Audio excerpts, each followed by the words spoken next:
Today I want to teach you guys how to can cherries at home. Now don't be intimidated, it's actually a fairly simple process once you learn the basics, and I'm going to show you the simple tools that you need to do it. It's not very expensive to get into this, so it's worth a try. And of course, home canned fruit always tastes better than store-bought, so it's totally worth it. Now some of the things you're going to need are cherries, sugar, a home canning book, and this is USDA. You want to use the newest source you can. You don't want to use a canning book from say 1943 or something because the information may be incorrect. And these are available online as well. I'm sure if you go to the USDA website or Google USDA Complete Guide to Home Canning, you can find this.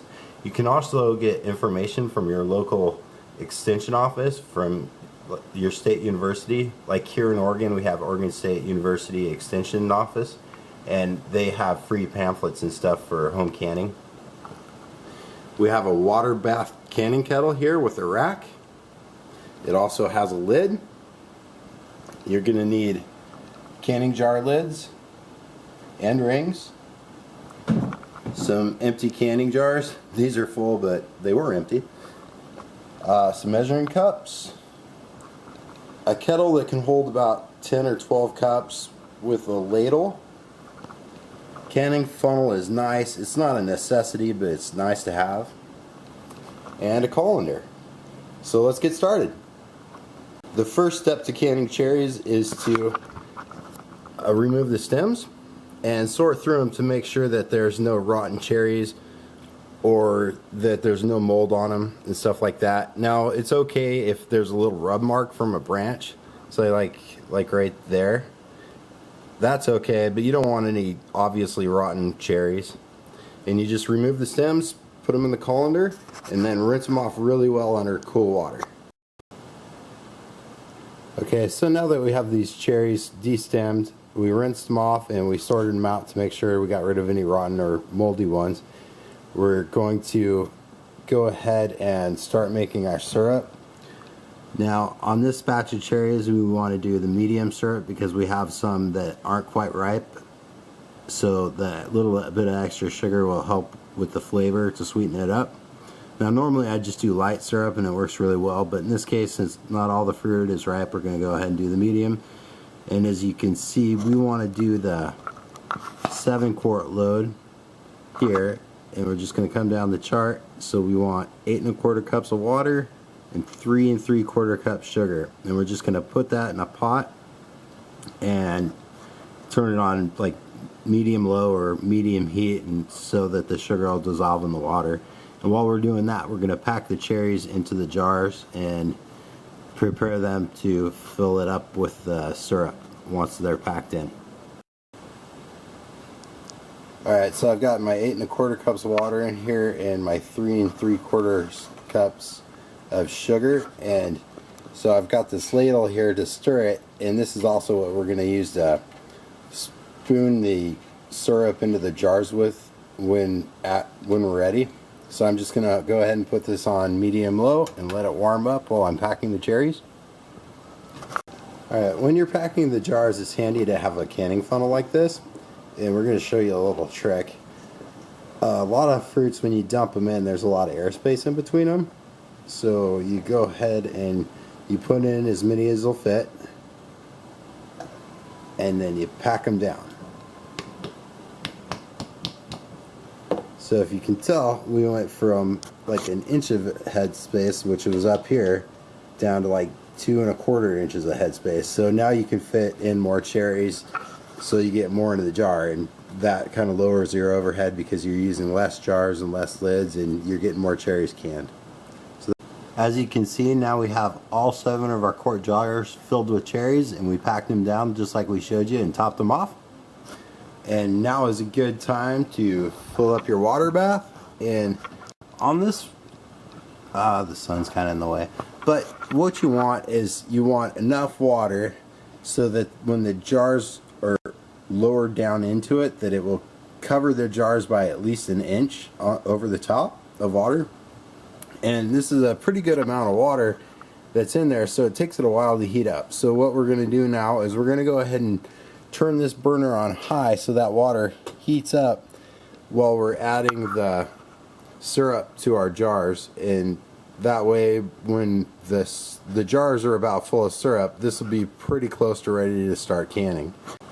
Another little tip is when you're adding the syrup to the jars, the canning funnel helps a lot to avoid spilling syrup all over the jar and your counter and whatnot.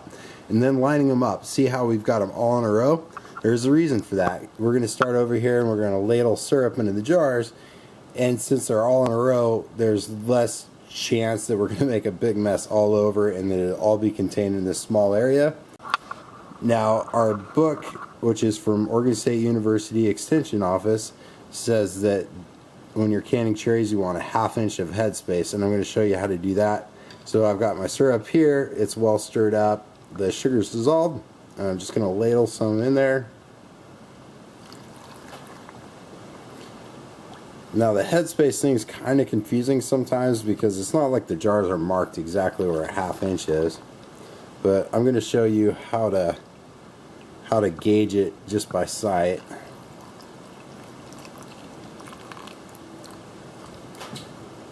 So right there, it's probably a little hard to see.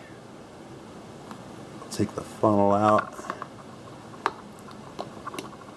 But the syrup's coming up right about to this rim right here, and that's 1 inch of headspace.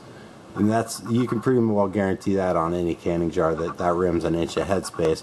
Now, just like before when we packed the cherries down, when you pour the syrup in, there's air trapped in there, and a good way to get that out is to bounce the jars up and down gently like that. And I don't know if you can tell, but there's air bubbles coming out.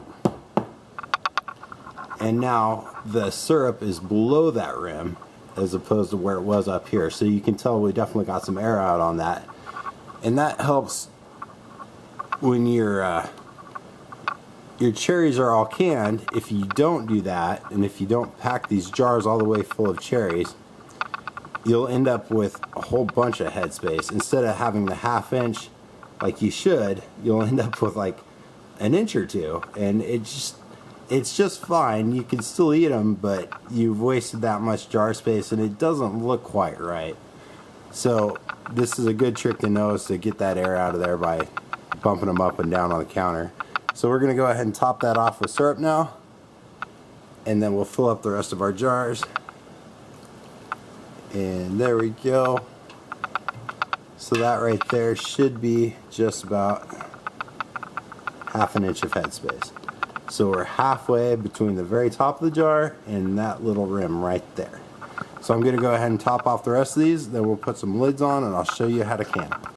Alright, so once you've got the syrup in the jars and you've tamped the bubbles out of there, what we do is we take a wet towel or a wet paper towel and we wipe around the rims, and that cleans the sealing edge.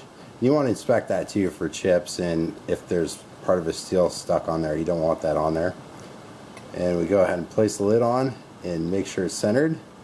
As you can tell, she's got a finger holding the lid down to keep it centered, and then she's tightening the ring on the jar. And you want it tight but not too tight, that way air can escape. But the band actually has kind of a curve to it that presses down on the lid, so the air can escape when it heats up, and then when it starts to cool down, that ring will press down on the lid and it'll help seal it. And then the cooling, the air inside will shrink because it's colder than it was, and that'll create the vacuum, and the center of the lid will get pulled down like that, and that's what helps seal your jar.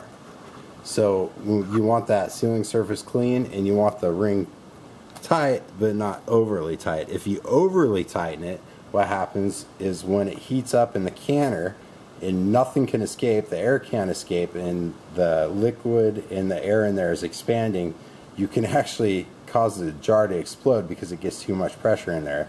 So you don't want it too tight, but you want it tight enough. Now that the lids are on, we're going to load up the canner, and as you can see, the water in the canner is hot.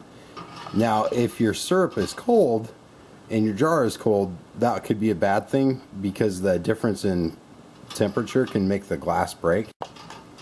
But when we do it, we always make sure that the jars are similar in temperature to the water in the canner.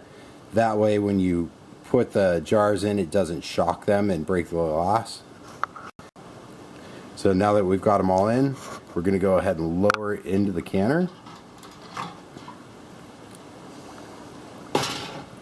And as you can see here, we have more than an inch of water over the lids. Actually, there's probably too much in here. So we can either dip that out or let it boil over. And in this case, we're going to dip it out because that's too much. We don't want water all over our stove.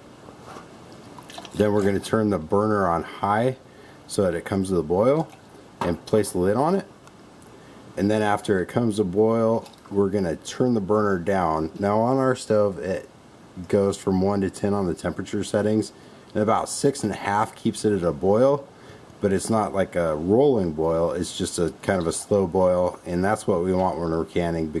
Now something I want to mention is before we put the lids on, we actually inspect the sealing surface on these lids, and as you can see right there, there's a little bit of debris from the manufacturing process, and we'll go ahead and we'll clean that off when we'll rinse off the lids before we put them on. So that's pretty important because you don't want anything interfering with the seal on these. And as you can see, now that our cherries are coming to a rolling boil, I'll go ahead and turn this down, and on my stove I turned it down to about 6.5, and that'll keep it at a nice slow boil the whole time. And our book shows at sea level, which is where we're at, we are going to do raw pack because we didn't cook the cherries. It's 25 minutes at a slow boil. So we're going to go ahead and set the timer for 25 minutes. We turned down the stove already to 6.5, and that should give us the results we want. Actually, I had to turn this down a little bit. I turned it down to 5 because it was boiling too much. This is a nice even boil. And as you can see, there's also some color in the water. Now this is really common when you're canning cherries or other fruit, especially with low headspace like that. It'll burp out a little bit, but that's okay because as long as the jar seals, it should be alright. So the timer just beeped, and what we're going to do is we're just going to go ahead and turn the burner off, and then we're going to move this kettle over to another burner to let it cool down. Now a lot of the books tell you to go ahead and lift the jars up out of the water after it's done, but we don't like to do that because what we found is the water in the kettle will cool off, but the water in the jars is still hot, and if you lift it up too early, the water in the jars will keep boiling and it'll boil right out of the top of those lids. It's been about 20 minutes now. It's given the water some time to cool off, and what we're going to do is I just got a fork here for like a barbecue fork or something, and I'm going to lift these partially out of the water. You can see it's definitely still steaming, and this rack, you just lift it and it'll lock on the sides, and if we're lucky you're going to hear one of these lids pop down, and that means it's going to seal. So give it a second, maybe a little bit longer.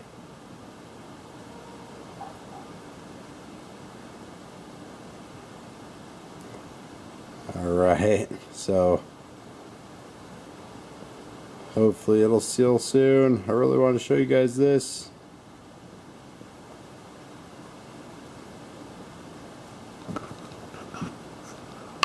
Oh, there we go. You hear that sound? That is the sound of a jar sealing. And how you can tell is the middle of the jar, this one is domed upwards, and this one is domed downwards. I've just pulled them up a little bit so that they can cool and seal, and when you're all done, what you do is you pull the jars out, and you can pull the whole rack. That's what I do, and just sit it on a towel, and then you can flick the can lids. If it makes a sharp high-pitched sound, that means it's sealed, and if it makes a dull thunk, that means it's not sealed. So that's how we can cherries. I hope this video helped you guys out, and good luck.